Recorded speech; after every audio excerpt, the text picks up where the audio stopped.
Welcome to Take a Break with Steve and Nate. I'm Nate. And I'm Steven. On today's episode, we bring it back to the beginning, and we have another exciting round of Scrap or Crap from Steven. Now, without further filler, let's get started. Alright, Steven, I'm going to kick off with a question for you today. Go for it.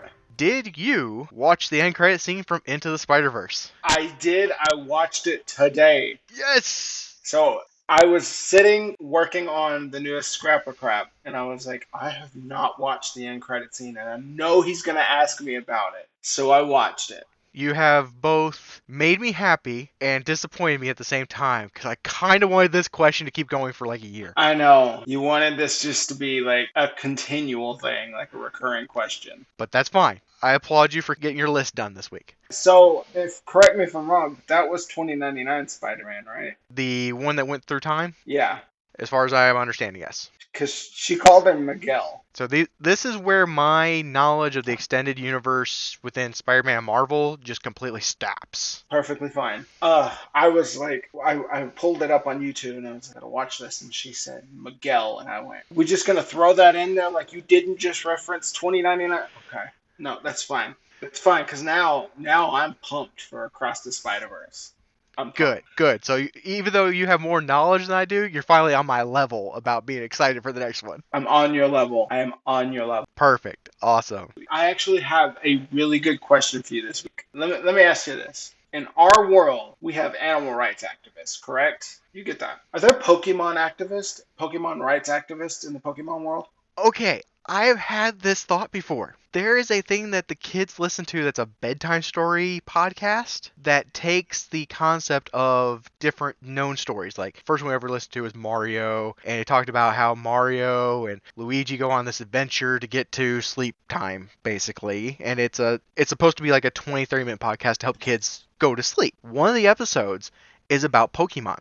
And while it's going through this episode, it talks about, like, I don't know, just some of the things it talks about from Pokemon. I'm not a huge Pokemon fan, but I know enough about it that I notice that they're not offbeat from the normal stuff. But it keeps talking about you want to go and become a Pokemon training master and have your own Pokemon of your own. And I'm like, are these things just objects in this universe? Because they're living creatures, guys. I mean, Detective Pikachu, he has a mind of his own. Who was the first person in the Pokemon universe to see a wild Pokemon, like, beat the crap out of another Pokemon and go, yeah, I'm gonna catch that. That's mine now. You have to be out of your mind to see, like, let's just say it's a really high up Zapdos. It's a Zapdos, and it's got lightning powers, and it just, like, zaps the crap out of another Pokemon, and your first thought is, I got a ball, I'm gonna put that in. I'm gonna put that in this ball. And my first thought would be, I'm gonna go back the way I came, because obviously I don't know. I don't need to be here. This just got real. These guys seem to know what they're doing. I'm going back home.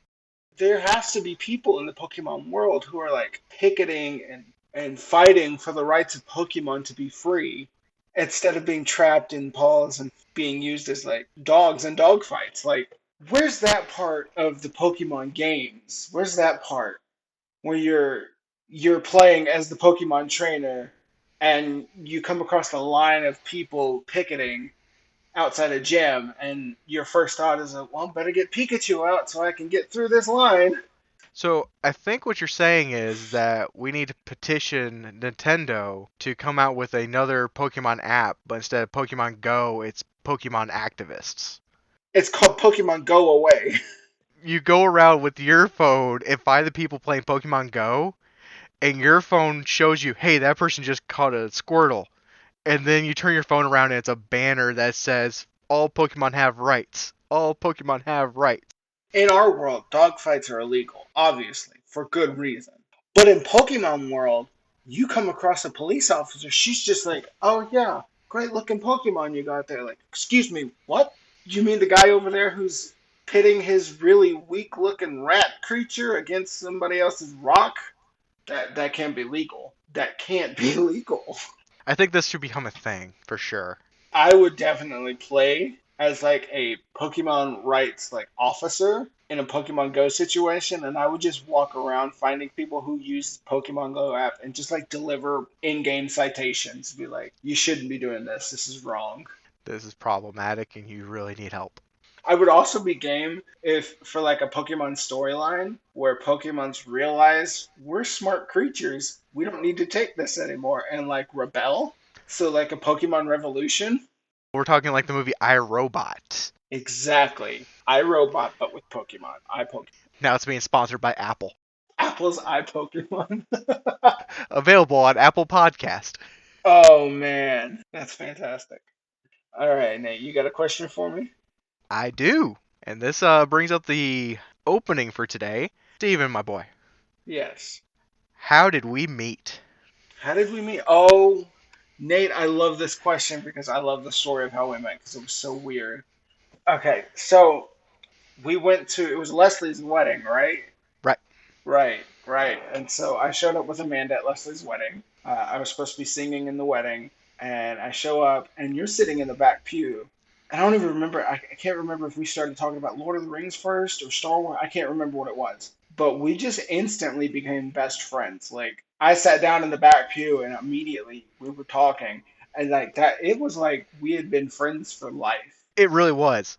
There was no awkward like, "Hey, how you doing? I'm Steven." You're like, no, it was like I sat down and we started talking about Star Wars and Lord of the Rings, and immediately it was like, "Oh yeah, Nate, I've known this guy for like 2 minutes, but feels like years, doesn't it?"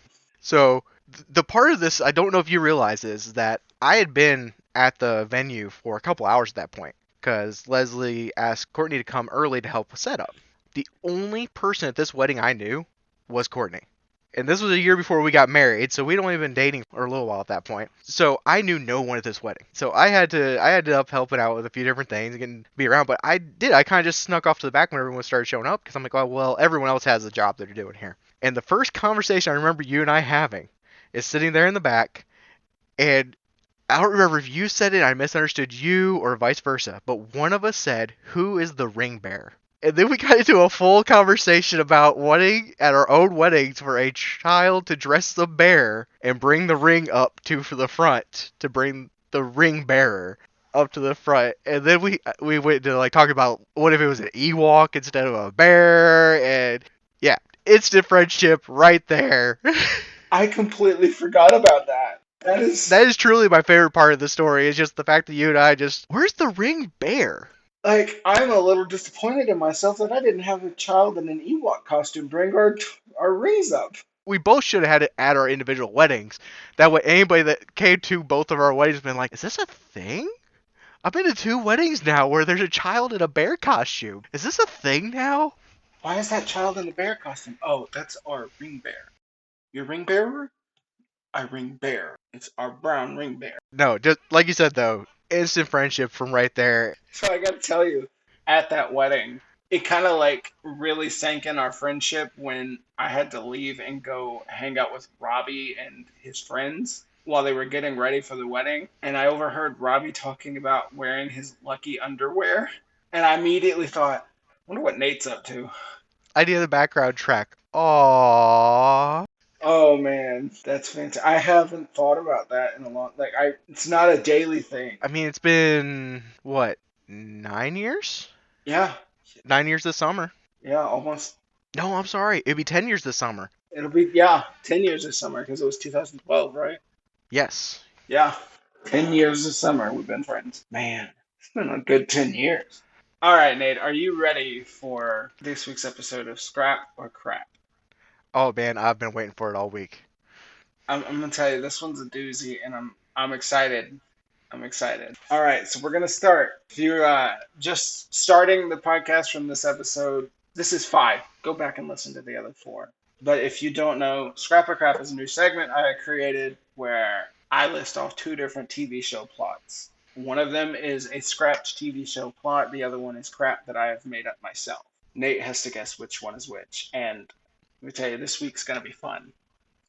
All right, so this week we have Heat, Vision, and Jack versus House from House to Home. Let me tell you about From House to Home first. From House to Home is a reality TV show hosted by Josh Reeder, who buys abandoned houses and turns them into livable works of art. So every home that he completes comes with a real piece of art that he creates himself within the home.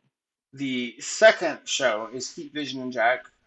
Heat Vision and Jack is a show about an astronaut named Jack Austin who flies too close to the sun, and the rays of the sun expand his mind and make him the smartest man on the planet. Now, he and his talking motorcycle, Heat Vision, which contains the mind of his former roommate, are on the run from NASA and their assassin, an actor named Ron Silver, who wants to take his brain. They travel from place to place, solving paranormal activities with the help of Jack's newfound ability to become a super genius when his brain absorbs sunlight. Now I'm gonna give you some time to ask questions if you need to, but if you feel like you know it, go for it. So I honestly am stumped either way at the moment. The only thing that has me leaning towards one or the other is that the description of the first one is shorter than the description for the other pilot. But that doesn't actually help me. It's just an observation. Because I feel like you possibly could have done that on purpose to make me lean one way or the other. Odd for me because I love home remodeling shows, so I feel like I should want that first one to be a real thing. But honestly, the description of the second one, I want that to be a show. So I'm going to go with He Vision Jack is crap. Heat Vision and Jack is scrap. The From House to Home is something I wrote up. It's crap. It's my crap show. Now, that being said, you really need to pitch that idea HGTV, look. to Magnolia Network, HGTV, whoever will listen to you, because, man, I watch those networks. Amanda watches those. There is far worse out there than what you just came up with. Oh, I know. Trust me. Because I'm like picturing this guy like going in and taking a house in the middle of the slums, like a little single story, 2 bed, 1 bath, 800 square foot home. And on the outside, just putting on a little stucco and paint on it, make it look a little prettier. But then you walk in, and then there's a 10-foot water feature in the living room now. Exactly. And you just have like this waterfall, and then all of a sudden birds come out of nowhere from around the sides of this thing, and just like a pterodactyl swoops down and eats a fish out of the water, and then you hit a button, it resets and does it all again for 10 minutes. Jim and Nancy had no idea what they were getting into when they bought this abandoned house. And now it's worth 9 times what their neighbors' homes are worth. How will they ever pay the tax bill? They just sold a piece of their wall to the Louvre Museum. They sell admission for Thanksgiving dinner. It's $25 a ticket. Reserved seating preferred. Oh, obviously, obviously. All right, we're gonna dive into Heat Vision and Jack because we got to talk about this show. I wrote a lot about this show. Like when I was looking this up, I wrote a lot about it down because of its absurdity. Let's start. Let's start with the people behind the show, the cast and stuff. So the show was directed by Ben Stiller. You got me sold. The first only episode that came out starts with him introducing the show and comparing it to that of Star Wars. I kid you not, he says the CGI is as good as Star Wars. That being said, I'm picturing more on par with Superman, the Christopher Reeves one where the dude gets thrown into the sun and comes out as like Atomic Man. no, no, That's more what I picture. no, no. What you should be picturing is something more on the par of film school, just learning how to do CGI. It's bad. So it was directed by Ben Stiller, already amazing. The main character, Jack Austin, is played by Jack Black, and the talking motorcycle. Take a moment. Take a moment. I'm gonna need a moment myself. The talking motorcycle is voiced by Owen Wilson. There's nothing wrong with this. Why did it not get made? There is truly nothing wrong with this. Already, I am happy. So the pilot that they released starts with episode 14. That is the episode number that they start with. I don't know why, but that's what it starts with, okay? The show was produced by Dan Harmon, who, if you don't know, is the creator of Community, among other things. I love Community. Fantastic show. That being said, this show is not good. I watched most of the first episode as much as I could handle. I'm going to read you a little bit of the stuff that happened within the first 10, 20 minutes of the show, and you're just going to have to trust that I'm not lying to you when I talk about this. In the first scene that you see Heat Vision and Jack, they are riding down like a country highway, and as Heat Vision talks, the light on the motorcycle flashes like it's his mouth, like it flickers on and off. Very Knight Rider. Very Knight Rider. He says, "Remember when I was a human and we ran out of gas in Tijuana? and we got smashed on that cheap tequila, and then you woke up in bed with a 72-year-old woman, and she followed us to the border, and the police wouldn't let you back into America until you kissed her in front of everybody. I'm disappointed. Oh, you're not even close to disappointed. You're not even close. It gets worse. Ben Stiller's like my man, and that's Oh, it gets worse. Just stay with me, buddy. Stay with me, because it's there's a scene where an alien takes over a radio, like one of those block radios, and like you can hear the alien's voice coming through the static.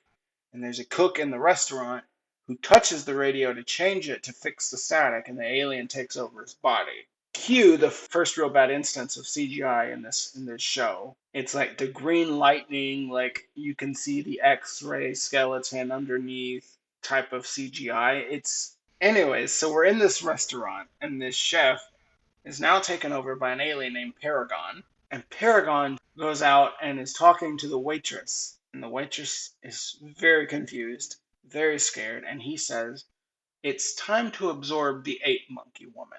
I won't say what word he really used because it wasn't woman, but I'm cleaning it up. this is a family podcast, so thank you. This is a family podcast.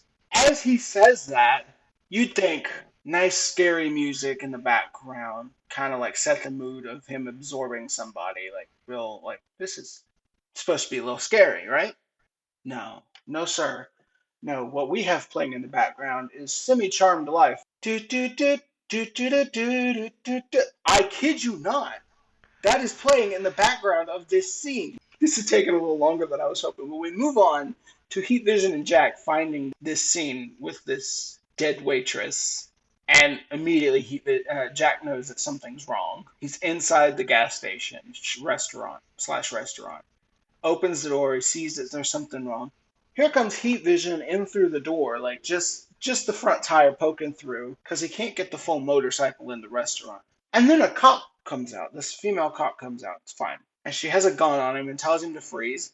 And he said, "You shouldn't point those things at people. They're dangerous." She said, "Only if I pull the trigger." And he said, "I wasn't talking about the gun."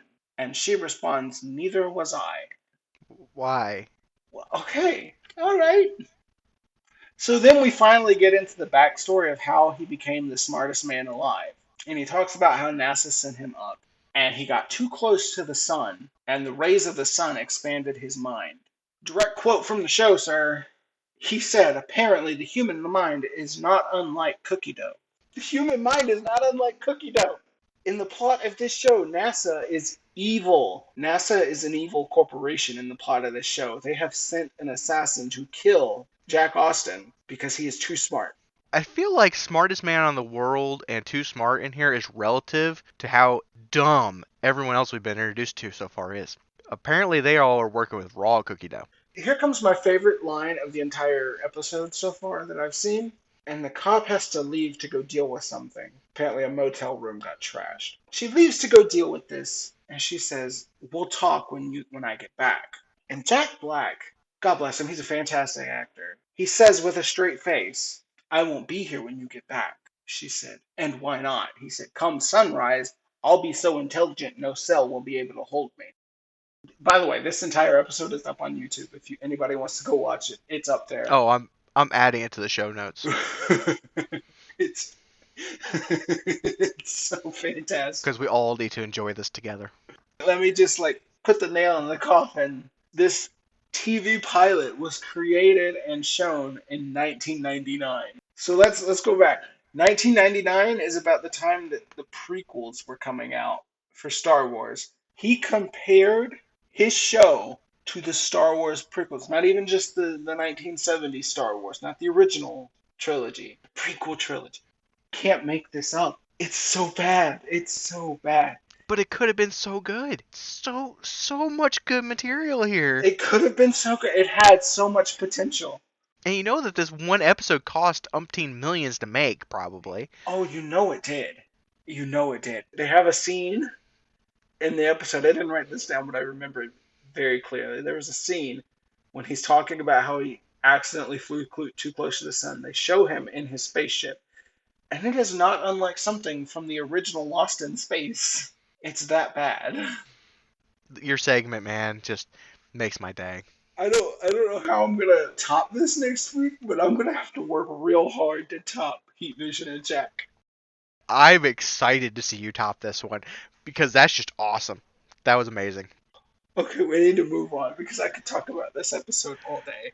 Let's move on to a listener question. You got a listener question for us this week? Our viewer question of the week comes from Kaylee. Thank you, Kaylee, for submitting.